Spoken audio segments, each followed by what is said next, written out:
A Des Moines city leaders push for more ways to help those who are homeless during extreme weather. Local churches are being encouraged to step in. Local 5's Megan McPherson shows us what that could look like and why it's not such a simple decision for some congregations.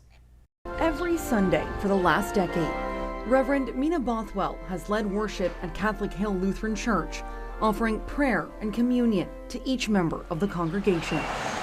Located in Des Moines East Village, the historic church's main sanctuary has always served many purposes. But something new could be coming if the church decides to offer their worship space as a sanctuary for the homeless, a move encouraged by city leaders during extreme weather events. I'd like to call to order the Des Moines City Council meeting. At its meeting last Monday, the Des Moines City Council gave unanimous approval to an amendment of the city's camping ban. 7 yes. Motion carries. Allowing places of worship to let those experiencing homelessness camp on their grounds temporarily or shelter inside during an emergency declaration, heat wave, or cold spell. Last year we had 177 unsheltered individuals on our streets. I think every congregation would do well in their mission to look for new ways to support the most vulnerable. Capitol Hill already allows people to stay on their property overnight and offers several programs to assist the local homeless population. Yet, as the church's only full-time staff member, Bothwell does have some concerns with opening a shelter inside. You would need to have a certain insurance policy as well as access to your facility 24/7 for restrooms, hand washing, and potentially showers. And those are some things that our facility probably can't actually support in the way that it's built. In some capacity, the church may be open to the idea in the future. And I think if there are emergency situations, depending on the code, if it allows it, that we would absolutely consider, those short-term sort of things that we could support with our volunteers. But other Lutheran churches in the area cited similar issues and opposed the ordinance altogether. We lack the space, funding, training, and staffing to safely or sustainably meet this need. Council members emphasized the decision is a voluntary one, and each site would have to go through a permit approval process with the city before outdoor camping is allowed. In Des Moines, Megan McPherson, Local 5 News. Officials are still conducting a search effort to find a man who officials say is missing in the Des Moines River. They first began searching for Staub last night. This is the area officials say they are focusing their search efforts at. One person, 50-year-old Roseanne Benda of Cordon, was rescued yesterday after a boating accident in the river near Eddyville. 47-year-old Waylon Staub, seen here on the left in this photo, remains missing. That's who they're looking for right now. Those efforts to find Staub resumed today. Local 5's Megan McPherson was in the area where officials are still working to find the man, and here's what we're learning. A Memorial Day weekend turned tragic in Mahaska County as crews from several local agencies entered the second day of their search for missing boater Waylon Straub. We just simply have not been able to locate him yet at this point. Straub, who lives in Eddyville, was enjoying a Sunday morning ride on the Des Moines River with his friend, Roseanne Benda. A motorist traveling over the Bussey Bridge noticed the boat while driving by, but decided to turn around and came back to find it empty. They were able to call dispatch or 911 right away. We did have a deputy in the area pretty close. With the help of some fishermen nearby, authorities were able to rescue Benda and bring her to safety, but Straub was missing. A massive search effort began shortly after Sunday, the DNR deploying 4 boats with sonar and independent rescue crews. They're also using drones for a bird's eye view of the river. The recovery mission is focused on this area beneath the Bussey Bridge, where they believe Straub went overboard without a life jacket. From dawn until dusk, they say their search will continue every day until he's found. And as Memorial Day marks the unofficial start of summer, authorities with the DNR and the Sheriff's Office are urging people, no matter their age, to always wear their life jacket out on the water, as it could save your life. In Mahaska County, Megan McPherson, Local 5 News. Well, a recent change in state law has given ATV and UTV drivers more freedom, but it may be coming at a deadly cost. And we spoke with Iowa State Patrol about why they are seeing more deadly crashes with these types of vehicles. And we found out there's one area that's especially dangerous. Our Connor O'Neill has the story and safety tips you need to know. The state recently changed its law allowing ATVs and UTVs to drive in more areas, but Iowa State Patrol say that's led to more deadly crashes. So far this year, there have been 2 fatal crashes involving an ATV or a UTV, and just last year saw the highest number of those crashes out of the past 5 years. Since 2023, the Iowa Department of Transportation reports there have been over 300 crashes involving an all-terrain vehicle, and 35 of those have been fatal. Oftentimes, Iowa State Patrol said crashes are happening a lot at intersections because people don't safely pass through before the stoplight turns red. You as the operator of this ATV, you need to take safety into your hands. You need to approach those intersections and just assume those other drivers do not see you. What else is behind this staggering trend? Well, law enforcement says they're catching a lot of UTV drivers traveling too fast. State law does not allow ATV or UTVs to exceed 35 miles per hour on public roads. And State Patrol said they're seeing drivers under the legal age of 18 years old in an ATV. When you get out in those settings where the motorcyclist may be, whether it may be an ATV or UTV, we really stress, look 2 or 3 times when you're at an intersection. Remember your blind spots and know where your blind spots are at in your vehicle. ATVs and UTVs are allowed on state highways that are 2-lane undivided roads. Now, Dinkle also said it may sound simple, but make sure when you're driving, check an extra time in each direction because ATVs and UTVs can sometimes be difficult to spot when you're driving. Reported from Des Moines, Connor O'Neill, Local 5 News. The closure of 4 Iowa Planned Parenthood clinics is expected to affect a wide range of services, not just abortion access. The Urbandale, Ames, Cedar Rapids, and Sioux City locations will all close in the coming year. Local 5's Alex Fulton shares the story of one man who credits Planned Parenthood with saving his life. That's right, Stephanie. Drake alum Kyle Teacotz says he doesn't know where he'd be today if it weren't for Planned Parenthood. A doctor at a clinic near St. Paul discovered his testicular cancer before it got any worse.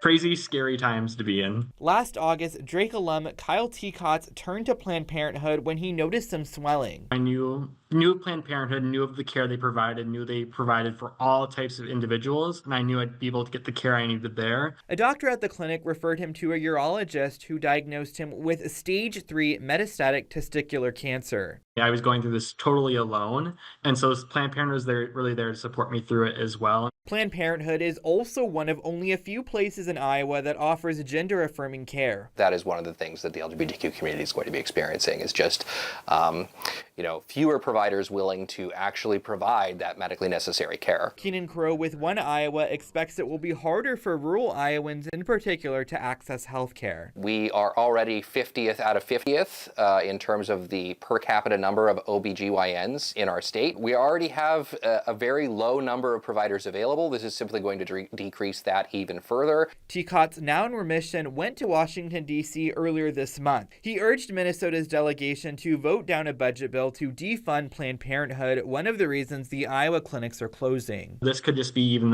the gateway or the door opening for them to say, oh, we're going to cut even more and cut back and try to totally eradicate almost Planned Parenthood's existence. Now, the only 2 clinics continuing to operate in Iowa, in Des Moines and Iowa City, will offer abortion services. Today, I reached out to Planned Parenthood North Central States for more information on the future of the organization. A spokesperson referred me to a previous press release and recorded statement from the CEO. A graduating high school in Iowa will have a new requirement. Students will have to pass the U.S. Civics Test, which is the same exam the country gives immigrants to become citizens. Governor Reynolds signed the law yesterday. Students would need to get 60% of the questions right to pass and be able to graduate. Well, the state said this law is necessary because not enough kids know about the government, and this would help them. Our Connor O'Neill took to the streets to see how well Iowans would perform on this test. One of the things that I dreaded when I was in school was test and exam day. Well, some of the people here at Grays Lake in Des Moines hit the lottery today because I tested them on some of the questions that are on the U.S. Civics test following the new state law. First 3 words of the Constitution. We the people. We the people. In the...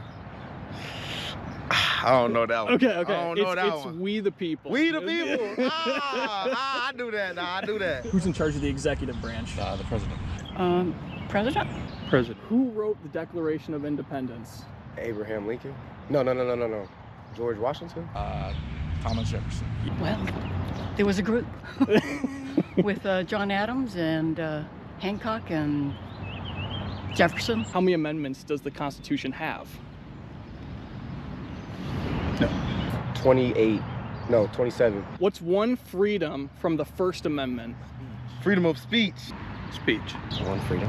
Freedom of speech. What do we call the first 10 amendments of the Constitution? The Bill of Rights. Bill of Rights. The law will take effect in the fall term of 2026. Students will be able to retake the test in a limited amount of times until they pass. Reported from Des Moines, Connor O'Neill, Local 5 News.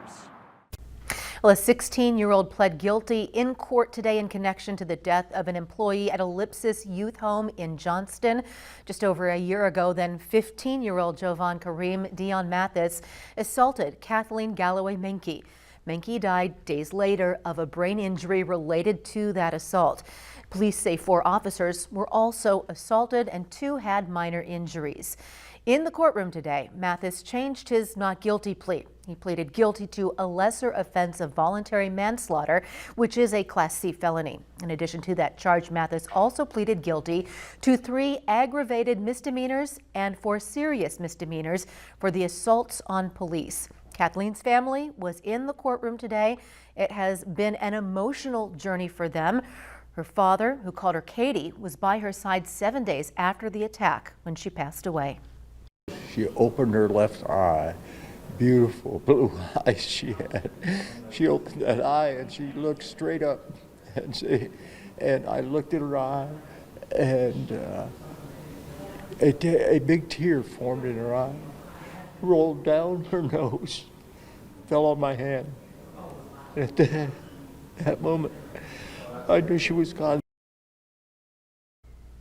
Kathleen's daughters were also in the courtroom. They say the legal process has been frustrating, describing it as one gut punch after another. Today's hearing, they say, left them angry, but still, they have empathy for Mathis. Everyone has a reason why they do what they do. And, you know, he was failed multiple times by multiple people and systems. And so is my mom, and the whole situation is just very... It's all sad. None of it's good. It's just 2 people that were failed by the system and the people around them. This week, nearly 2,000 Iowa National Guard service members are being deployed to the Middle East. That means it will likely be at least a year before they see their loved ones again. Local 5's Alex Fulton went to one of the bittersweet send-offs for service members. Alex. Yeah, Stephanie, just over 200 soldiers were recognized at today's send-off ceremony at the new West Des Moines training facility. They're supporting Operation Inherent Resolve, international efforts to defeat ISIS. This flag is not only cloth and thread, but an enduring symbol of our state's honor, sacrifice, and commitment to our nation. Iowa National Guard members are packing a piece of Iowa on their trip to the Middle East. You are trained, you are trusted, and you are ready. At a send-off ceremony Wednesday, soldiers marched towards 4 buses before heading out. Very emotional just to see him off, know that he's going to be gone for a while, but also very proud of him. Bye, Mikey. Family members got a chance to say goodbye. You want to be in a... And snag one last photo. I much told him, cuz, I love you, man. You be safe. Call me. And then send me your CPO box. I'll be sure to write you some letters and then send you some snacks over. Soldiers themselves at a loss on what to tell their little ones. Oh, man.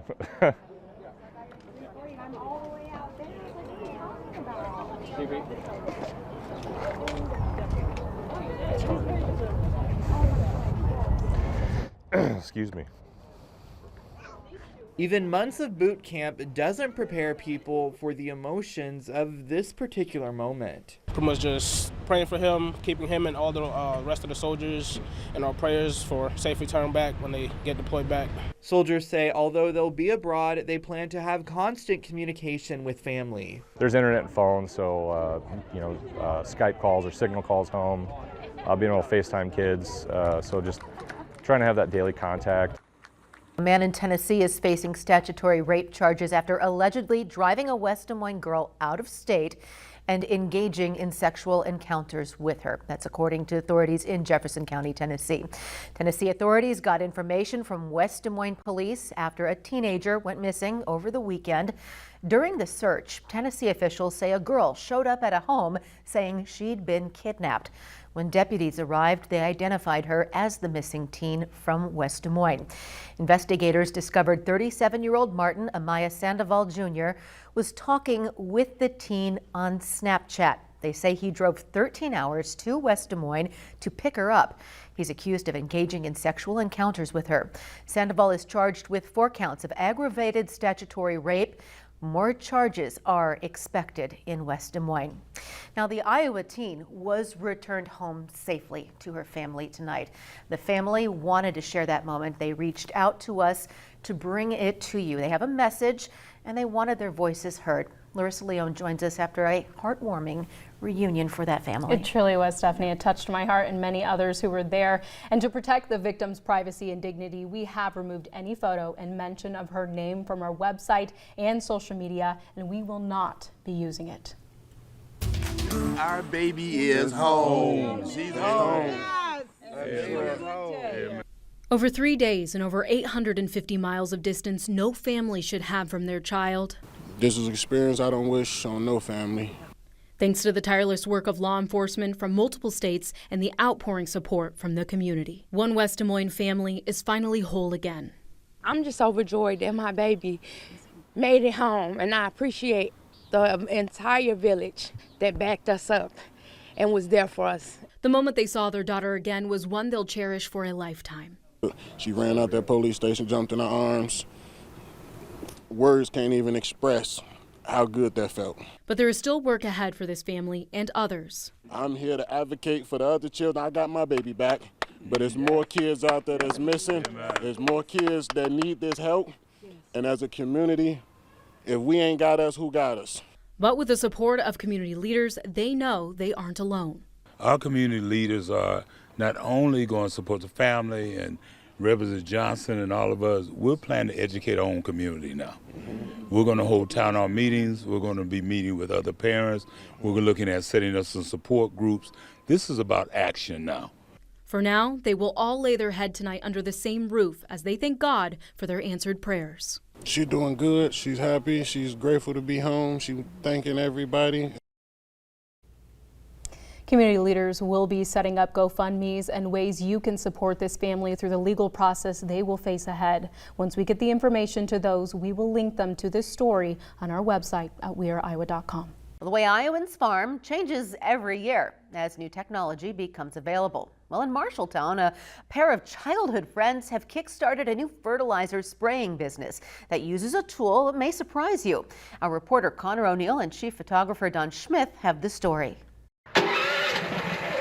The first day on the job always has its ups and downs. I gotta make sure everything's in tip-top. And for Isaiah Borgos, Thursday marks the first job for his new company, Heartland Sky. Is that plugged in up there, Reese? Heartland Sky is prepping its 80-pound drones that can spray over 10 gallons of fertilizer over farmers' fields, and its tank that holds the liquid. 1,025 gallons if you fill it to the tippy top. And once that's done, they test the drone and head out to the site. I think the big thing for a lot of farmers now is that I'm saving them money and I'm increasing their yield. And that's really what I want these farmers to see, is that this new technology isn't here to hurt them or scare them. It's just here to help them. By using the drones, Borgos said farmers are able to get a 24% yield increase in their soybean and corn crop.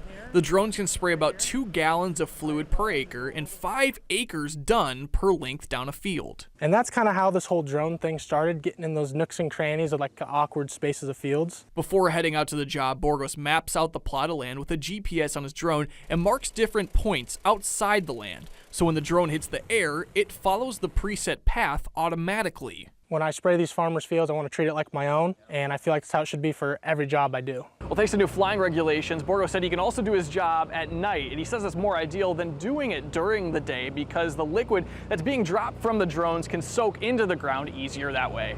Reporting from Marshall County, Connor O'Neill, Local 5 News. Well, the city of Perry is expected to get a major economic boost nearly 1 year after Tyson Foods closed its meatpacking plant there. JBS Foods is investing over $100 million to bring a new sausage production facility and hundreds of jobs to Perry. Local 5's Megan McPherson spoke with the company and city leaders about what this investment means for the community. JBS Foods has a major transformation planned for this 90-acre lot behind me, where they say that their new 150,000 square foot sausage plant will be located. Here's a first look at what the global food giant is envisioning for its first ever sausage processing plant. It's expected to employ 250 construction workers and 500 people in Perry once the new facility opens. JBS says they hope to begin construction later this year and commence operations by the end of 2026. Perry is just a natural fit for us. It's a community that understands the importance of agriculture. It understands the importance of feeding American families. Once operational, the plant will produce 130 million pounds of sausage annually, enough to feed over 4 million Americans. And as demand for high-quality protein grows nationwide, JBS expects to process 500,000 sows each year. Perry Mayor Dirk Kavanaugh says the plant will help bring back some of the nearly 1,300 jobs that were lost when competitor Tyson Foods closed its plant in town last June. We feel that there's a lot of people that still live in the community that worked at Tyson. They've found employment, but they're either having to commute or travel to those jobs. And we feel that they would love the opportunity to have a job closer to home. The city council will need to rezone the land for industrial use before these plans can move forward. But that vote is expected in the coming months. In Perry, Megan McPherson, Local 5 News. We are continuing to follow a house fire that happened near Three Lakes Parkway in Des Moines. The fire claimed the lives of 3 people. One of the victims was only 3 years old and the other was pregnant. Local 5's Larissa Leone joins us after speaking with the family. Larissa, what did they share about that day? Stephanie, the father of this family, tells me there were many people living inside the home who were present at the time of the fire, but they lost 3 loved ones, both young and old. Now the family is ready to share their story and ask the community for support as they plan the funerals for their relatives. Ruins is all that remains of the home that sits near Three Lakes Parkway and Moonlight Drive. Yotam Nerecha is the father of the large family that lived in the home. He says the night of May 21st, he was fast asleep until about 3:15 a.m. That's when I heard my mother's voice yelling, and she says, "My son, please wake up. Wake up, get out of your house. We are being burned." Nerecha says he ran outside and saw everyone in the basement of the house had made it out, though there were still people upstairs. Running on adrenaline and fatherly instincts, he rushed inside to save those still in the upper level of the home, but the flames were too high. So we tried to yell out the names of the people who were up there so they could at least hear our voices and wake up. 19-year-old Elisa Sifa was one of the first members of the family to hear those desperate calls, leaving her just enough time to save the life of her young nephew, JJ. Broke the window, and I think I threw like 1 or 2 blankets, and then I grabbed the baby and jumped out the window. 60-year-old Nint Wade Fidel is living with a disability, unable to move his legs. Miraculously, he was able to get himself outside after he inched around to alert those whose bedrooms were upstairs.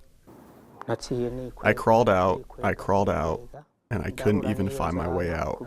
There was too much smoke everywhere. Though the cries of Nerecha and his wife didn't reach everyone in the house, his pregnant daughter-in-law, 3-year-old grandson, and his mother perished, leaving him with the family members who still remained and the clothes on his back. There's nothing in the house that we were able to take out of the house. That's exactly what happened.